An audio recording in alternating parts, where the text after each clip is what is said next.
Good morning everyone. Welcome back to my YouTube channel Techno Devs. Today we are going to discuss about how to install Spark in your Windows system. We will see all the step. मैं इस video में आपको सारे step बताऊंगा कैसे spark को install किया जाता है और कैसे स्पार्क में हम पाइथन की कोडिंग को करेंगे। एंड इस वीडियो में मैं आपको बताऊंगा कि जो एरर आते हैं उन्हें कैसे आप पहचानोगे, कैसे आप उन्हें करेक्ट करोगे। और इस वीडियो को देखने के बाद आपको स्पार्क इंस्टॉल करने के कोई दिक्कत नहीं होगी। तो चलिए मैं स्टार्ट करता हूँ। तो सबसे पहले हम प्रीरिक्विजिट्स की बात करते हैं कि अगर आपको अपने विंडो पे, एंड मैं बात करूँ अगर आपको अपने लोकल सिस्टम में स्पार्क को सेटअप करना है जो कि एक विंडो सिस्टम है, तो उसके लिए प्रीरिक्विजिट क्या होनी चाहिए। तो सबसे ज़्यादा इम्पॉर्टेंट है इसमें कि आपके पास जावा होना चाहिए। एंड जावा का जो वर्जन रिकमेंडेड है वो 8 वर्जन है। बाकी जो भी आप स्पार्क का वर्जन डाउनलोड करते हैं उसके अकॉर्डिंग जावा का वर्जन आप चेंज कर सकते हैं। बट मोस्ट ऑफ द जो स्पार्क के सेटअप है उनके साथ जावा 8 वर्जन रिकमेंडेड है और एक सही तरीके से काम भी करता है। आप जावा 10 और जावा 11 भी इंस्टॉल और डाउनलोड एंड इंस्टॉल कर सकते हैं। तो जब आप जावा 8 को इंस्टॉल करेंगे तो आपको क्या करना पड़ेगा, ओरेकल की साइट पे जाना है एंड वहाँ पे आपको अपना अकाउंट बनाना है। अकाउंट बनाने के बाद आपको सिंपली जावा सर्च करना है वहाँ पे और जावा पे आपको सारे वर्जन मिल जाएंगे एंड आपको जावा डाउनलोड कर लेना है। तो आपको इधर ओरेकल का ये भी दिख रहा होगा, ये मैंने आपको इधर लिंक दे रखा है, आपको इस लिंक पे जाके डाउनलोड कर लेना है। एंड इसमें सबसे इम्पॉर्टेंट बात आपको ये याद रखनी है कि जो भी जावा डाउनलोड करें आप 64 बीट को डाउनलोड करें, क्योंकि कभी कभी 32 बीट की जावा में एरर आ जाते हैं। तो जब आप डाउनलोड करोगे तो आपको वहाँ पे दिख जाएगा, सेटअप में लिखा रहता है 64। मैं आपको दिखा भी दूंगा कैसे आप पहचानोगे 64 का सेटअप है, 64 बीट सेटअप है और नहीं है। देन उसके बाद आपको पाइथन डाउनलोड करना है एंड पाइथन डाउनलोड करने के बाद भी आपको पाइथन के डिफरेंट वर्जन मार्केट में आए हुए हैं। आप 3.8 या उससे ज़्यादा हायर वर्जन को डाउनलोड कर सकते हैं। मैंने अपने सिस्टम में जावा 8 इंस्टॉल किया हुआ है एंड पाइथन 3.10 इंस्टॉल किया हुआ है, जो कि मैं अभी आपको सारे स्टेप और दिखाऊंगा। एंड जावा पाइथन इंस्टॉल करने के बाद आपको कमांड चला ले पिप इंस्टॉल पाईस्पार्क, जिससे आपके पाइथन के अंदर पाईस्पार्क की लाइब्रेरी इंस्टॉल हो जाएगी। एंड एक कमांड आपको कहाँ चलानी है, आप CMD में जाएंगे और पाइथन का जो पाथ है वहाँ पे जाके इस कमांड को चला देंगे। तो चलिए आगे चलते हैं। इसके बाद जो इम्पोर्टेंट काम आपको करना है, इस आपको ये लिंक इधर दिख रहा है sparkdownload.html, इधर आपको स्पार्क का डाउनलोड करना है। और जब आप डाउनलोड करेंगे तो जो फाइल है स्पार्क बीन hadoop.tgz फाइल, ये आपको वहाँ पे दिखेगी जब आप इस लिंक पे जाओगे और इस फाइल को आपको डाउनलोड कर देना है। तो ये कोई एग्जीक्यूटेबल फाइल नहीं है, इसे आपको क्या करना है, एक्सट्रैक्ट करना है। ये जिप फाइल मिलेगी, इसे आपको एक्सट्रैक्ट करना है। पहले आपको क्या करना है, इस फाइल को एक्सट्रैक्ट करने से पहले आपको एक फ़ोल्डर बनाना है C ड्राइव के अंदर। और C ड्राइव के अंदर आप फोल्डर किस नाम से बनाओगे, स्पार्क C ड्राइव, उसके अंदर एक सब फोल्डर आप बनाओगे स्पार्क के नाम से। और उस स्पार्क फोल्डर के अंदर आप इस फाइल को प्लेस करोगे। कौन सी फाइल को, जो आपने डाउनलोड करी है TGZ फाइल को। एंड इस फाइल को आप जो है स्पार्क फोल्डर के अंदर प्लेस करेंगे एंड वहाँ पे आप अनजिप करेंगे। अनजिप करने के बाद आपको क्या करना है, फिर दोबारा से C ड्राइव में जाना। और C ड्राइव में जाने के बाद आपको उसके अंदर Hadoop नाम से एक फ़ोल्डर क्रिएट करना है एंड देन उसके अंदर एक बिन नाम से फ़ोल्डर सब फोल्डर क्रिएट करना है। एंड उस बिन फोल्डर के अंदर आपको जो फाइल प्लेस करना है winutl.exe फाइल प्लेस करनी है। winutl.exe फाइल का काम क्या होता है, ये आपको Hadoop से कनेक्ट करने की प्रिविलेज देता है। एंड अभी अगर आपका स्कोप जो है पाईस्पार्क एंड स्पार्क कमांड रन करना है तो ये जरूरी मैंडेटरी स्टेप नहीं होता, मगर फिर भी आप क्या करेंगे, अगर आप स्पार्क रन करेंगे अपने सिस्टम में तो आपको कुछ नहीं करना है, एक Hadoop का फोल्डर बना लेंगे C ड्राइव के अंदर, उसके अंदर एक बिन का सब फोल्डर बना लेंगे, उसके अंदर ये जो winutl.exe फाइल है जो कि आपको इंटरनेट से डाउनलोड करनी है, उसे आपको इसके अंदर प्लेस करना है। एंड ये आपको कहाँ से मिलेगी, उसके लिए गिटअप लिंक है। इन गिटअप लिंक में आप जाओगे, मैंने इधर दे रखे हैं, मैं आपको वीडियो के एंड पे भी दे दूंगा आपको वीडियो के नीचे, ताकि आप वहाँ से कॉपी कर सके। इस लिंक पे आप जाओगे तो आप WinUTL की फ़ाइल को डाउनलोड कर सकते हैं और इसमें प्लेस कर सकते हैं। तो इतना स्टेप करने के बाद आपका स्पार्क जो है सेटअप हो चुका है। आपके सिस्टम में जावा और पाइथन भी इंस्टॉल हो चुके हैं। एंड अब आपका तीसरा काम, जो आखिरी काम है एंड सबसे ज़्यादा इम्पॉर्टेंट काम है और सबसे ज़्यादा लोग वहीं पे स्टक होते हैं, इन्वायरमेंट वेरिएबल में जाके पाथ को सेटअप करना। तो दोस्तों घबराना नहीं है, अभी मैं आपको वो सारे स्टेप दिखाऊंगा भी, बट अभी आप सिर्फ वीडियो को सुनते रहिए। अभी मैं आपको प्रैक्टिकली वो स्टेप दिखाऊंगा कि आपको कैसे पाथ सेट करने हैं, किस तरीके से फाइल को एक्सट्रैक्ट करना है, वो सारे स्टेप मैं आपको बताऊंगा। अब आपका नेक्स्ट सबसे इम्पॉर्टेंट वर्क है कॉन्फ़िगर एनवायरनमेंट वेरिएबल। एंड इसमें आपको क्या करना है, पाइस्पार्क का पाथ सेटअप करना है। एंड कैसे करेंगे, जब आप सिस्टम कंट्रोल पैनल में जाएंगे, वहाँ पे आपको सर्च करना है सिस्टम। उस सिस्टम के अंदर जाके उधर एक आपको ऑप्शन मिलेगा एनवायरनमेंट वेरिएबल का। वहाँ पे जाके आपको क्या करना है, वैल्यू देनी है पाइस्पार्क पाइथन, और उसमें क्या करना है, आपको एक पाथ सेट कर देना है टिल python.exe। तो ये आपका पाइथन का पाथ है जहाँ पे आपकी पाइथन इंस्टॉल है। तो इसको आपको कहाँ पे सेट करना है, सिस्टम वेरिएबल में जाके। वेरिएबल का नाम क्या देना है, PySpark_Python। इसी तरीके से आपको स्पार्क होम नाम का एक वेरिएबल बनाना है, जिसके अंदर आप ए पाथ सेट करोगे स्पार्क C:\spark, और स्पार्क का जो हडूप से जो आपने एक फ़ाइल डाउनलोड करी तो उसे एक्सट्रैक्ट किया था, ये उसी फाइल का नाम है, वो नाम आप दे दोगे। इसी तरीके से हडूप होम वेरिएबल लोगे, उसमें आप C:\Hadoop का पाथ दोगे एंड जावा होम दोगे। जावा होम में आप टिल जावा JDK तक का पाथ दे दोगे। तो अब मैं आपको सारे स्टेप बताता हूँ 9 by 9 कि कैसे कैसे आपको चलना है। तो जैसा कि मैंने आपको पहले बताया कि आपको ओरेकल के अंदर जाके डाउनलोड करना है, तो कैसे करना है वो मैं आपको दिखा देता हूँ एक बार और। चलिए अपने मैं क्रोम पे चलता हूँ एंड आपको इधर कुछ नहीं करना, जावा डाउनलोड करना है, जावा 8 डाउनलोड। तो जब आप जावा डाउनलोड पे जाओगे तो इधर देखिए ओरेकल की वेबसाइट दिख रही है, नीचे दिख रही है, इस पर आपको क्लिक करके ओपन कर लेना है। एंड इधर आपको जावा की, आप नीचे आओगे तो आपको देखो इधर आपको फाइल दिख रही है, RPM फाइल दिख रही है, राइट, एंड .tar फाइल भी दिख रही है। तो आपका सिस्टम क्या है, विंडो है, तो आप विंडो में जाओगे कि ये देखिए इधर 9x ऑपरेटिंग सिस्टम दिख रहा है, राइट। अगर लेफ्ट साइड में देखेंगे तो आपको 9x, अगर आपका सिस्टम विंडो है, आपको विंडो में कॉन्फ़िगर करनी है जावा, राइट। तो विंडो सिस्टम में जब आप सबसे नीचे आओगे तो आपको इधर दिख रहा है, देखिए विंडो 86 और विंडो 64।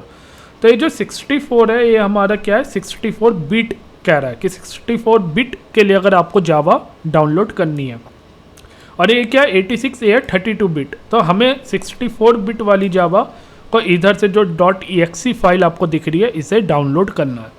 जब आप इस पर क्लिक करोगे तो ये आपसे ओरेकल की आईडी और पासवर्ड मांगेगा। तो मैंने आपको पहले भी बताया था ओरेकल में आपका अकाउंट क्रिएट होना चाहिए, जो कि बहुत मुश्किल काम नहीं है। मेरा अकाउंट ऑलरेडी क्रिएटेड है तो मैं डाउनलोड कर सकता हूँ। तो आपको कुछ नहीं करना, इधर जाके आपको अपना अकाउंट बना देना है एंड अकाउंट में आप अपनी simple Gmail ID and password जो भी देना चाहो सेटअप करके आप अकाउंट बना सकते हैं। अकाउंट बनाने के बाद तब आप इस फाइल को डाउनलोड कर पाओगे। तो पहला स्टेप आपका हो गया, इस फाइल को डाउनलोड करना एंड इंस्टॉल करना। जब आप इस फाइल को इंस्टॉल करोगे तो ये फाइल आपकी C ड्राइव के अंदर, प्रोग्राम फाइल के अंदर जावा का फोल्डर बना देगी। ये देखिए जावा का फोल्डर बना दिया और इसके अंदर आपको JDK 1.8 दिखेगा। और ये सबसे इम्पॉर्टेंट है, जावा सेटअप करना स्पार्क के लिए इज़ मैंडेटरी, और इसकी वजह से काफ़ी ज़्यादा एरर भी आते हैं। तो आपको फोकस करना है इसी चीज़ पे कि आपका जावा करेक्टली इंस्टॉल हो। तो आप देखोगे तो जावा के अंदर JDK 1.8 नाम से फ़ोल्डर बन जाएगा एंड इसके अंदर आपका एक बिन फोल्डर बन जाएगा, राइट। तो मैंने आपको जैसा बताया था कि जावा इंस्टॉल करेंगे, पाइथन इंस्टॉल करेंगे एंड उनका पाथ सेटअप करेंगे। तो आपने देखा जावा इंस्टॉल इस तरीके से करेंगे एंड आपको देखना है कि आपका जावा इंस्टॉल करेक्टली हुआ है या नहीं। तो उसका सबसे अच्छा तरीका है कि आप कमांड प्रॉम्प्ट में जाएं और कमांड प्रॉम्प्ट में जाने के बाद आप इधर टाइप करें जावा वर्जन। तो आप देख सकते हो जैसे ही मैंने इधर जावा वर्जन करा तो इसलिए जावा का वर्जन दिखा दिया 1.8 वर्जन इसलिए मेरे को दिखा दिया। तो इस डैट मीन्स कि मेरा जावा करेक्टली इंस्टॉल है। तो दोस्तों जब ये स्टेप हो जाए, अब अगला स्टेप मैंने आपको बताया था पाइथन का। तो पाइथन आपका इंस्टॉल करने के लिए भी सेम चीज़ है कि आप गूगल पे जाएंगे एंड इधर क्या लिखेंगे, पाइथन डाउनलोड।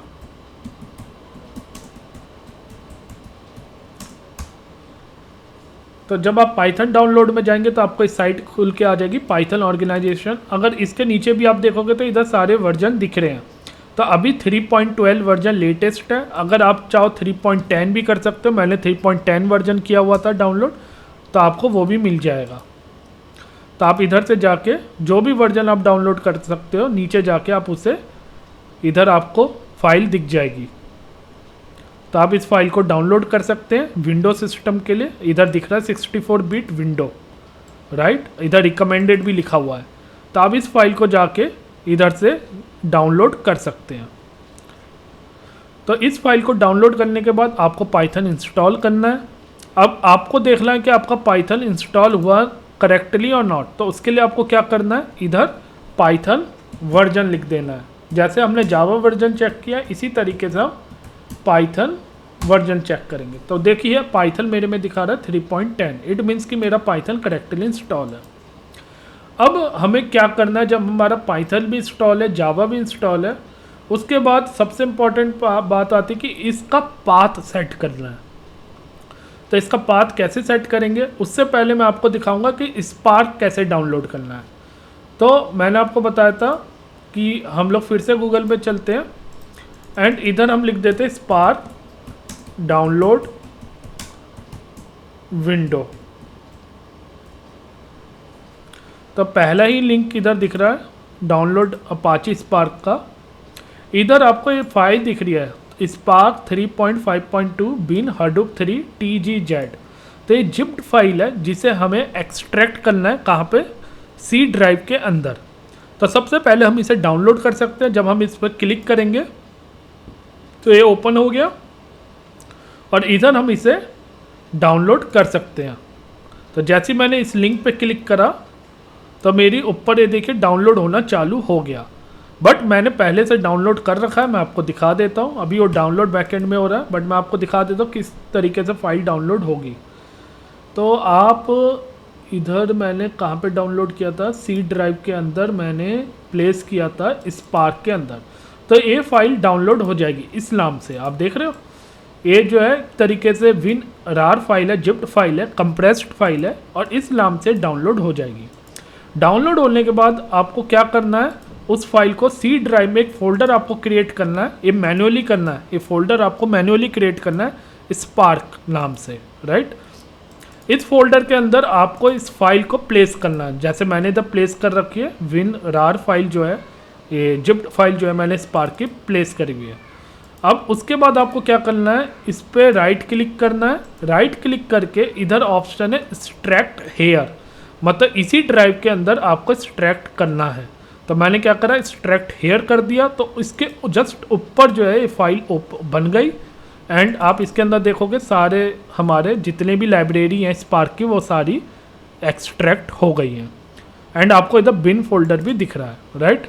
अब आप अगर इस बिन फोल्डर के अंदर जाओगे तो आपको इधर दिख रहा होगा स्पार्क, पाई स्पार्क, देखिए विंडो कमांड स्क्रिप्ट, ये जितनी भी बैच फाइल आपको दिख रही है पाई स्पार्क एंड इधर आपको दिख रहा है स्पार्क शेल, मतलब स्पार्क दिख रहा है डॉट स्पार्क। तो अगर मैं इस पर क्लिक करूँगा स्पार्क में तो मेरा स्पार्क इधर से रन होना चाहिए, राइट। इसी तरीके से मैं जब इधर पाई स्पार्क में क्लिक करूँगा तो मेरा पाई स्पार्क भी रन होना चाहिए एंड इधर आपको पाई स्पार्क 2 भी दिख रहा है एंड इसी तरीके से स्पार्क के नीचे स्पार्क 2 दिख रहा है। तो अगर आपको पाईस्पार्क को रन करना है, मतलब पाईस्पार्क का मतलब यह है कि पाइथन के अंदर स्पार्क को रन करना है, तो आप या तो पाईस्पार्क पर डबल क्लिक करिए जो आपको विंडो कमांड स्क्रिप्ट दिख रही है, या इसके नीचे एक और बैच फाइल दिख रही है पाईस्पार्क 2। कभी कभी क्या होता है दोस्तों, ऊपर वाली फाइल काम नहीं करती, नीचे वाली फाइल ये पाईस्पार्क 2 नाम से जो दी हुई है वो काम कर जाती है।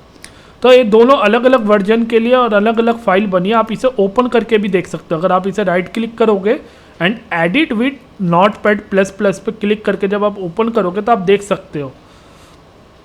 तो कभी आपकी ए वाली फाइल पाईस्पार्क 2.cmd भी काम करती है और कभी आपकी पाईस्पार्क भी काम करती है। बैच फाइल है, cmd फाइल है जो कि आपके विंडो पे चलती है। तो आप दोनों में से दोनों को क्लिक करके देख लेंगे तो आपका रन होना चाहिए।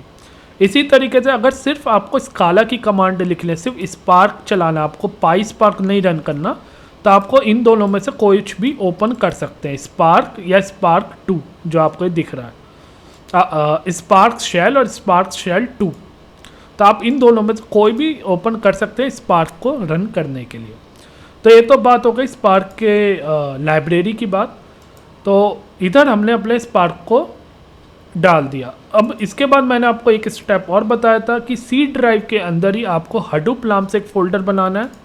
इस हडूप नाम से जब आप फोल्डर बना लेंगे, जैसे मैंने इधर बना रखा है, ऐसे ही तरीके से आपको मैनुअली फोल्डर बनाना है एंड उस फोल्डर के अंदर आपको एक बिन का फोल्डर क्रिएट करना है। ये भी आपको खुद से क्रिएट करना है, राइट। इसके बाद इसके अंदर आपको WinUTL फाइल प्लेस करनी है। अब ये WinUTL फाइल आपको कहाँ मिलेगी? ये आपको गिट लिंक में मिलेगी। तो अगर आपको मैं दिखा देता हूँ, इधर मैंने कई लिंक डाल भी रखा है, जैसे कि आप इस लिंक को जा सकते हैं, मैं आपको वीडियो के नीचे दे भी दूंगा ये लिंक। तो अगर मैं गूगल पे जाता हूँ एंड इसे ओपन करता हूँ तो इस गिट लिंक को, ये पब्लिक लिंक है एंड इधर से कोई भी फाइल को, WinUTL फाइल को डाउनलोड कर सकता है। तो इधर आपको हडूप के काफ़ी सारे वर्जन दिख रहे होंगे। तो आप 2.8.1 या कोई भी वर्जन से जो कि आपके स्पार्क के वर्जन के साथ मैच खाता हो, उस हडूप के वर्जन को आप डाउनलोड कर सकते हैं। तो मैंने हडूप 2.8.1 में गया एंड इधर मेरे को win.utl फाइल दिखी, ये आपको देख रहा है win.utl.exe फाइल। इस पर क्लिक करा एंड ऊपर इधर डाउनलोड का ऑप्शन आ रहा है, डाउनलोड रॉ फाइल। अगर मैं इस पर डाउनलोड कर लेता हूँ तो मेरी ये डाउनलोड हो जाएगी एंड ये मुझे कहाँ पे दिखेगी? मेरी डाउनलोड्स वाले फोल्डर पे। तो आप देखिए win.utl फाइल इधर डाउनलोड हो गई एंड मुझे इधर से कॉपी करके सिंपली जो मैंने हडूप का फोल्डर बनाया हुआ है, इसके अंदर एक और सब फोल्डर बनाया हुआ है बिन का, उसके अंदर मुझे प्लेस कर देनी है। तो ये मेरा सेटअप स्पार्क का कंप्लीट हो गया है। तो दोस्तों ये हडूप वाला जो मैंने स्टेप बताया है, ये मैंडेटरी स्टेप नहीं होता स्पार्क को रन करने के लिए, बट अगर आप गूगल करोगे तो बहुत जगह इस स्टेप को रिकमेंड किया गया है कि अगर आप स्पार्क को सेटअप कर रहे हो तो हडूप के अंदर बिन फोल्डर बनाओ, उसके अंदर WinUTL फाइल को प्लेस करो। तो इसलिए हमने भी उसे करा। तो अब मैंने अभी तक 4 स्टेप करे हैं। जावा इंस्टॉल किया है, पाइथन इंस्टॉल किया है, स्पार्क को डाउनलोड करा है, ये मेरी स्पार्क की टार फाइल है, आप कह सकते हो ये जिप फाइल है। फिर मैंने इसे स्पार्क फोल्डर के अंदर प्लेस करा है, मैंने स्पार्क नाम से फोल्डर क्रिएट किया, इस टार फाइल को मैंने इधर प्लेस किया एंड मैंने इसे एक्सट्रैक्ट करा। उसके बाद मैंने इधर हडूप का फोल्डर बनाया, उसके अंदर बिन का फोल्डर बनाया, इस फाइल को प्लेस कर दिया। तो इतना सेटअप होने के बाद दोस्तों हमारा 50% काम हो चुका है एंड 50% जो काम बचता है, जो कि बहुत ज़्यादा इम्पॉर्टेंट है, वो है एनवायरनमेंट वेरिएबल। मीन्स जो भी हमने इंस्टॉल करे हैं सॉफ्टवेयर, उनका पाथ हमें सेट करना है। तो वो कैसे करते हैं? तो दोस्तों हमें कहाँ पे जाना है? कंट्रोल पैनल पे। तो आपको इधर क्या सर्च करना है? Control panel. नीचे जाएंगे एंड कंट्रोल पैनल इधर सर्च करेंगे। जब आप कंट्रोल पैनल सर्च करेंगे तो इधर आपको सिस्टम का ही दिखाई दे रहा होगा। देखिए इधर सिस्टम मेरे को दिखाई दे रहा है, मैंने इस पर क्लिक कर दिया। तो जब मैंने सिस्टम पे क्लिक करा, इसके राइट हैंड साइड में मेरे को एडवांस सिस्टम सेटिंग दिख रही होगी। विंडो 10 की बात कर रहा हूँ दोस्तों मैं। तो विंडो 10 में जब आप जाओगे तो ये सारा सेटअप आपको दिखाई देगा। एडवांस सिस्टम सेटिंग में जब आप जाएंगे, इधर आपको दिख जाएगा environment variable. Right. Environment variable में जाके आपको पाथ सेटअप करना है।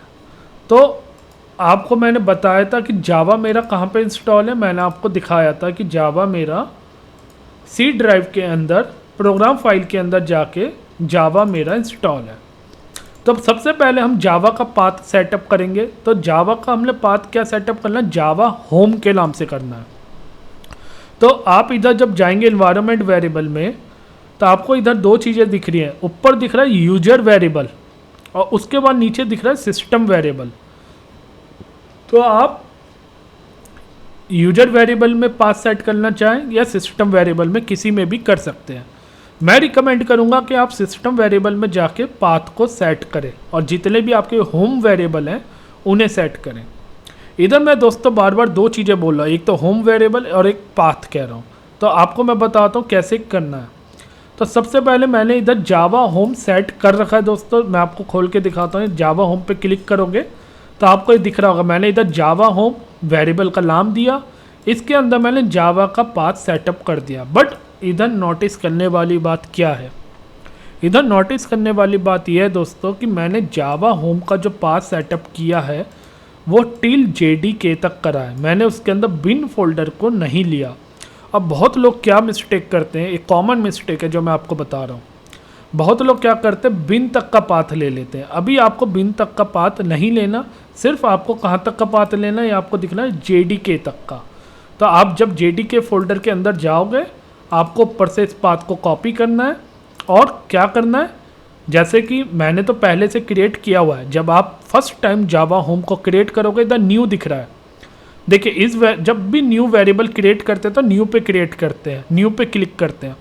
और जब भी किसी ऑलरेडी क्रिएटेड वेरिएबल को चेंज करते हैं तो एडिट पे क्लिक करेंगे। तो मेरा जावा होम पहले से क्रिएटेड है। अगर आप न्यू हैं तो आपको जावा होम क्रिएट करना है, तो आपको न्यू में जाना है। इधर क्या टाइप करना है, जावा होम,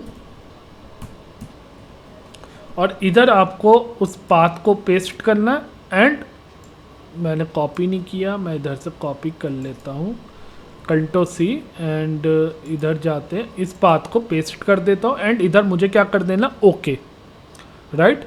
ओके करने के बाद आपको जैसे मेरा दिख रहा है जावा होम, इस तरीके से आपको पाथ दिखने लगेगा, राइट। अब ये तो मैंने अभी क्या करा, जावा होम को सेटअप करा है, बट अभी बात पूरी नहीं हुई।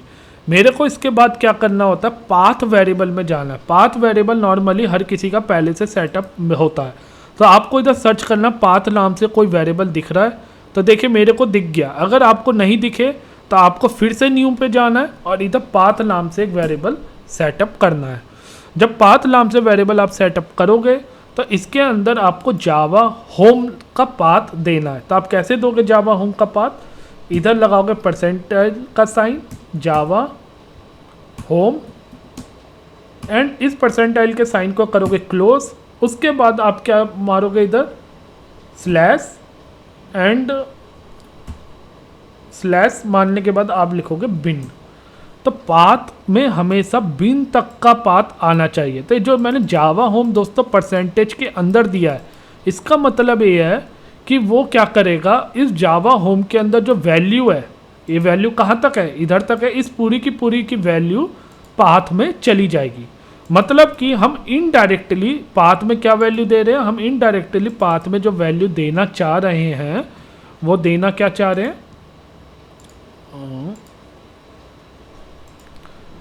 हम इनडायरेक्टली जो पाथ में वैल्यू देना चाह रहे हैं वो ये देना चाह रहे हैं बिन तक की। मगर इतनी वैल्यू हमने ऑलरेडी किस में दे रखी है, जावा होम में। तो ये हमारा किस में दे रखा, हमने इसे ऑलरेडी हमने इसे जावा होम में दे रखा है। तो जावा होम से ये वैल्यू निकल के इसमें ऑटोमेटिकली असाइन हो जाएगी। तो इसलिए हमने इसे क्या लिख दिया इधर, परसेंटेज जावा होम। तो इधर आपको कंफ्यूज नहीं होना। तो हमने जावा होम में पहले इतनी वैल्यू असाइन करी एंड जावा होम की जगह ये सारी वैल्यू आ जाएगी, देन बिन हमने इसके अंदर डाल दिया, राइट। तो ये हमारा जावा का पाथ सेटअप हो गया। एंड अब इसके बाद आपको क्या करना है, मैं आपको दिखा देता हूँ। इन्वायरमेंट वेरिएबल में गए थे, तो तो अगर मैं पाथ में क्लिक करता हूँ, मैंने डबल क्लिक करा एंड आप इधर देख सकते हो मैंने इधर पाथ दे रखा है परसेंटेज जावा होम, आपको दिख रहा होगा राइट, परसेंटेज जावा होम परसेंटेज \bin। उसके बाद मैंने इधर क्या कर रहा है, हडूप का जो मैंने सेटअप किया था, हडूप मैंने कहाँ सेटअप किया था, सी ड्राइव के अंदर हडूप नाम का फोल्डर था। तो इस पाथ को भी मुझे कहाँ कॉपी करना, हडूप होम का एक वेरिएबल बनाना है, उसके अंदर मुझे इस पाथ को कॉपी करना है। तो हम फिर से इन्वायरमेंट वेरिएबल में जाएंगे और इधर क्या करेंगे, इधर लिखेंगे हडूप होम और इधर हम क्या दे देंगे, सी ड्राइव से लेके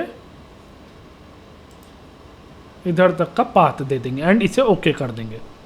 तो मेरे में ऑलरेडी सेट है हडूप होम, मैं आपको दिखा देता हूँ। तो आप देख सकते हैं हडूप होम मैंने इधर सेटअप किया हुआ है एंड इसे ओके कर देंगे।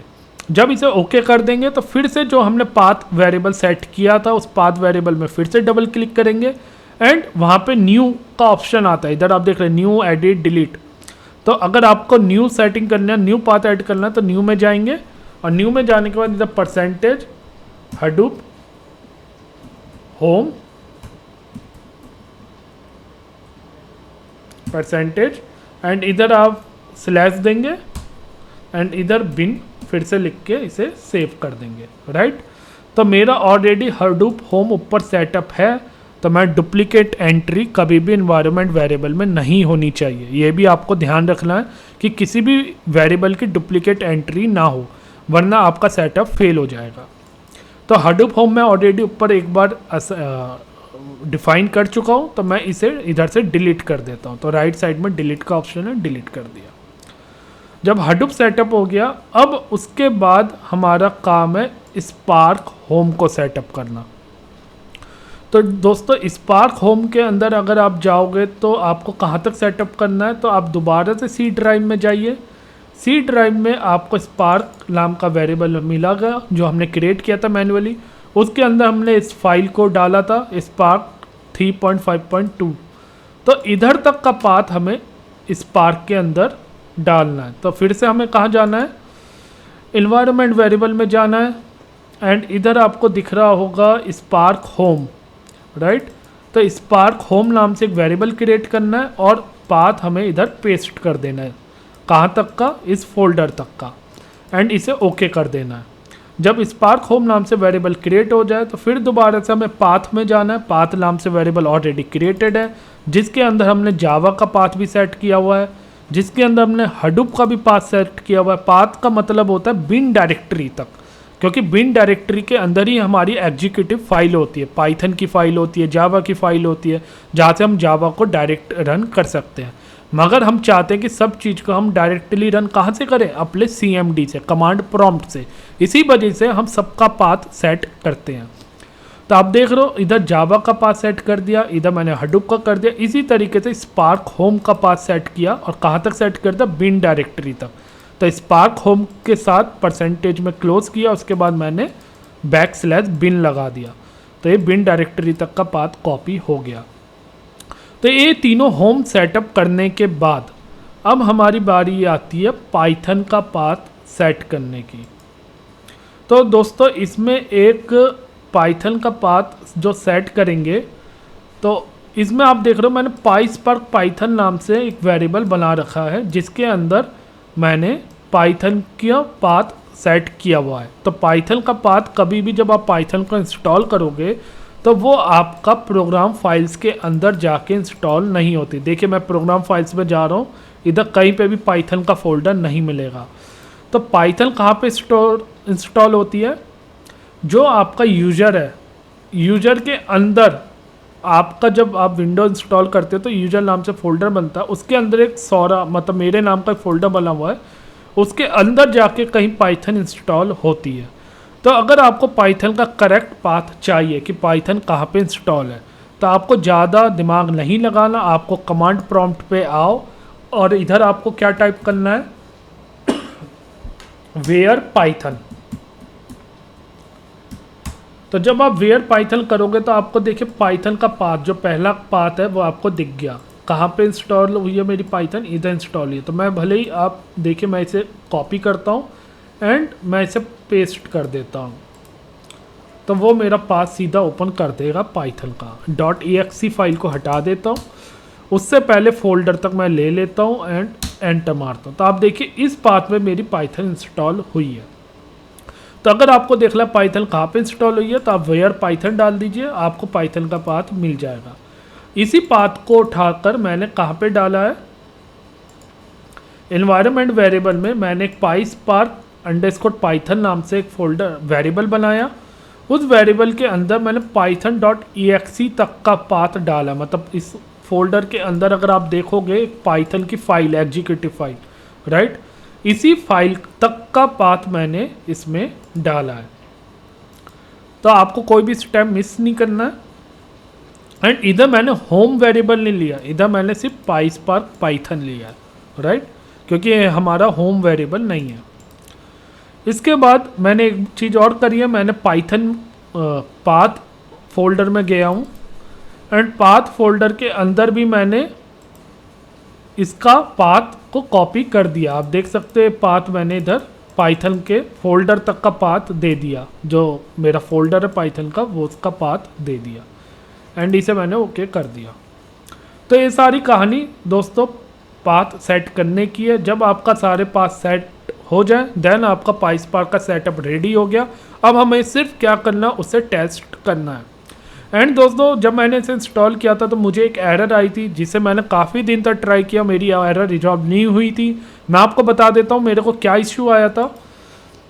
तो दोस्तों जब मैंने पाइथन इंस्टॉल करी थी मेरे को एक एरर आ रहा था, वो एरर अभी मेरे पास देखता हूँ कहीं मैंने कॉपी किया हो, अभी नहीं दिख रहा। तो एरर क्या था दोस्तों, वो था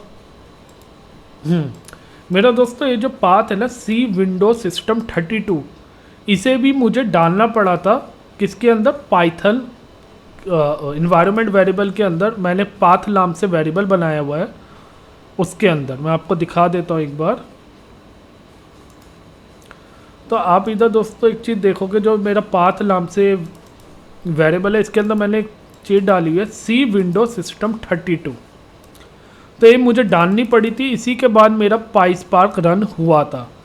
तो ये ज़रूरी नहीं है हर किसी के में एरर आए, बट अगर इतना सेटअप करने के बाद भी आप PySpark को रन करते हो एंड आपके PySpark में एरर आती है तो आपको सी विंडो सिस्टम 32 का ये जो पाथ है इसे आपको इधर डालना है, किसके अंदर, पाथ के अंदर, तो आपका वो एरर रिजॉल्व हो जाएगा। मेरे को जो एरर आ रही थी, मेरे को कोई जावा की एक्सेप्शन आ रही थी गेटवे एरर करके, जावा गेटवे एरर नाम से एक एक्सेप्शन आ रही थी। मैंने सब कुछ ट्राई कर लिया था दोस्तों, वो मेरा करेक्ट नहीं हो रहा था। मैंने खूब गूगल करा, देन सबने यही कहा कि आपका होम जावा होम करेक्टली सेटअप नहीं है। मगर फिर मुझे एक जगह सॉल्यूशन मिला था कि सी विंडो सिस्टम 32 को आपको पाथ वेरिएबल के अंदर डाल दीजिए, देन आपका PySpark रन हो जाएगा। देन उसके बाद मेरा PySpark रन हो गया। अब आपको मैं बताता हूँ हमें लॉन्च कैसे करना है PySpark को। तो लॉन्च करने के लिए हमें कहाँ जाना है, सी ड्राइव के अंदर स्पार्क नाम के फोल्डर के अंदर आपको बिन नाम के अंदर मैंने आपको बताया था स्पार्क शेल और स्पार्क शेल 2 दो नाम के फोल्डर आपको दिख रहे हैं। अगर मैं स्पार्क शेल मेरे में काम नहीं करता, मेरे में स्पार्क शेल 2 काम कर रहा था, मैं इस पर क्लिक करता हूँ एंड वी विल सी कि ये काम करता है नहीं करता। तो अभी ये थोड़ा टाइम लेता है एंड इसी के साथ मैं आपको इधर PySpark 2 का जो इधर आपको दिख रहा है इस पर भी डबल क्लिक करूँगा तो मेरा PySpark रन हो जाएगा। तो आप देख रहे हो रन हो गया, स्टार्ट होना चालू हो गया। तो मैंने PySpark 2 नाम से जो मेरा इधर बैच फाइल है या कह लो कमांड CMD फाइल है, इस पर डबल क्लिक करा, मेरा ये ओपन हो रहा है और इस पर मैं अपनी PySpark की कमांड रन कर सकता हूँ। तो आप देख सकते हैं दोस्तों मेरा PySpark रन हो गया है एंड अब मुझे कुछ भी PySpark का प्रोग्राम रन करना है, जैसे कि मेरे पास कुछ सैम्पल प्रोग्राम है जैसे कि अगर आप लोगों को थोड़ी बहुत पाई स्पार्क आती हो तो मैं एक छोटा सा प्रोग्राम इधर आपको दिखाता हूँ। सबसे पहले मैंने एक वेरिएबल बना लिया डेटा, या आप कह लो लिस्ट बना ली डेटा नाम से, जिसके अंदर मैंने वैल्यू दे दी कुछ। अब मैं इसे कलेक्ट करूँगा और एक RDD बनाऊँगा। इस पाई स्पार्क के अंदर RDD का कंसेप्ट होता है जो कि डेटा को कलेक्ट करता है। एंड मैंने RDD बना ली, इस पैरेललाइज मेथड के अंदर डेटा वेरिएबल को पास किया। अब मुझे उसे प्रिंट करवाना है, तो इसमें एक होता है कलेक्ट। कलेक्ट का मतलब होता है उसे डिस्प्ले करना आउटपुट को, और मैंने इधर एंटर मारा तो आप देख सकते हो उसने आउटपुट को प्रिंट करवा दिया। तो ये मेरा एक सिंपल एग्जांपल हो गया RDD का। RDD एक स्पार्क का कंपोनेंट है जिसे हम कहते हैं रेजिलेंट डिस्ट्रीब्यूशन डेटा सेट, मतलब कि इन मेमोरी कंप्यूटेशन करता है, फास्ट होता है। एंड इसी तरीके से पाई स्पार्क में डेटा फ्रेम का कॉन्सेप्ट भी होता है, तो मैं आपको वो भी दिखा देता हूँ। उसके लिए हमें स्पार्क सेशन क्रिएट करते हैं सबसे पहले। तो मैं इधर क्या करूँगा, स्पार्क सेशन की जो कमांड है इसे पेस्ट करता हूँ। तो मेरे को पाई स्पार्क फ्रॉम PySpark.sql से इंपोर्ट करना है स्पार्क सेशन, तो वो करा। अब उसके बाद इधर मैं इसे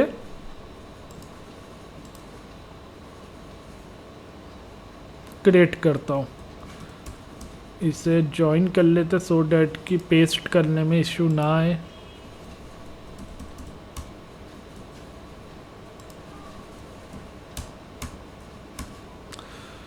तो अब मैं सबसे पहले स्पार्क नाम से एक ऑब्जेक्ट क्रिएट करूँगा। तो आप दोस्तों देख रहे हो spark equal to spark session dot builder dot app name. App name आप कुछ भी दे सकते हो। डॉट मास्टर लोकल स्टार है, इसका मतलब यह है कि आपके लोकल में जितने कोर है, जैसे आपका विंडो डुअल कोर सिस्टम है या ऑक्टल कोर सिस्टम है, उन सारे कोर को वो यूज़ करेगा। एंड डॉट गेट और क्रिएट, तो इससे हमारा स्पार्क सेशन क्रिएट हो जाएगा। It will take little time, तो हम लोग वेट करते हैं। हो गया। तो स्पार्क सेशन क्रिएट होने के बाद आपका स्पार्क ऑब्जेक्ट क्रिएट हो गया है। अब आप स्पार्क में एंट्री कर चुके हैं। अब मुझे एक डेटा फ्रेम बनाना है, तो सबसे पहले मैं एक डेटा बना लेता हूँ, डेटा सेट। तो एक छोटा सा डेटा सेट इधर मैं कॉपी पेस्ट मारता हूँ, इधर Ctrl+C एंड इधर मैंने पेस्ट कर दिया। तो इधर मैंने डेटा बना दिया। अब उसका कॉलम के नाम दे देता हूँ, 2 वैल्यू एलाइस और एक न्यूमेरिक वैल्यू 34।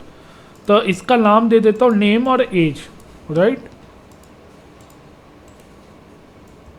एंड उसके बाद मैं डेटा फ्रेम क्रिएट कर लेता हूँ।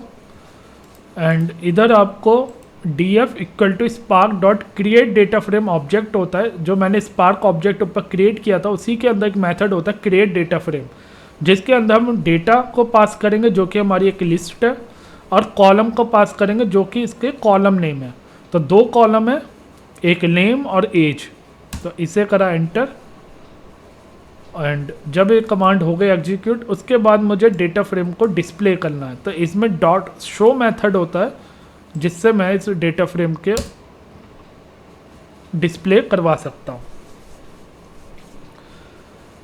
तो देखते हैं दोस्तों कितना टाइम लेता है। हाँ, तो आप देख सकते हैं कि इसलिए इसे प्रिंट करवा दिया, डिस्प्ले करवा दिया। तो इस तरीके से दोस्तों हम अपने स्पार्क को यूज़ करते हैं। एंड अभी ये मैंने कहाँ से ओपन किया था, मैंने कहाँ से ओपन किया था, इधर से ओपन किया था। कहाँ से, PySpark 2 पे 2 टाइम क्लिक किया था, राइट। तो इसी तरीके से आप इधर देख सकते हो, जब आप स्पार्क शेल 2 पे 2 टाइम्स क्लिक करोगे तो आपका स्पार्क ओपन हो जाएगा। तो आप देख सकते हैं मेरा स्पार्क शेल ओपन हुआ है एंड इसमें स्काला लिखा आ रहा है, राइट। तो इसमें हम स्काला की कोडिंग कर सकते हैं। तो जिस तरीके से मैंने आपको PySpark की कमांड कुछ रन करके दिखाई, इसी तरीके से आप स्काला जो स्पार्क शेल है उसके अंदर स्काला की कोडिंग कर सकते हैं। एंड अभी आप इन दोनों को इधर से ओपन करने की बजाय सीधा CMD में जाएंगे और कमांड प्रॉम्प्ट से भी ओपन कर सकते हैं। तो आपको क्या करना है, बस इधर PySpark 2 लिख देना है। एंड PySpark 2 लिख के जब आप एंटर मारोगे तो PySpark 2 को आप इधर से भी ओपन कर सकते हैं। PySpark 2 मतलब PySpark को आप इधर से भी रन कर सकते हैं।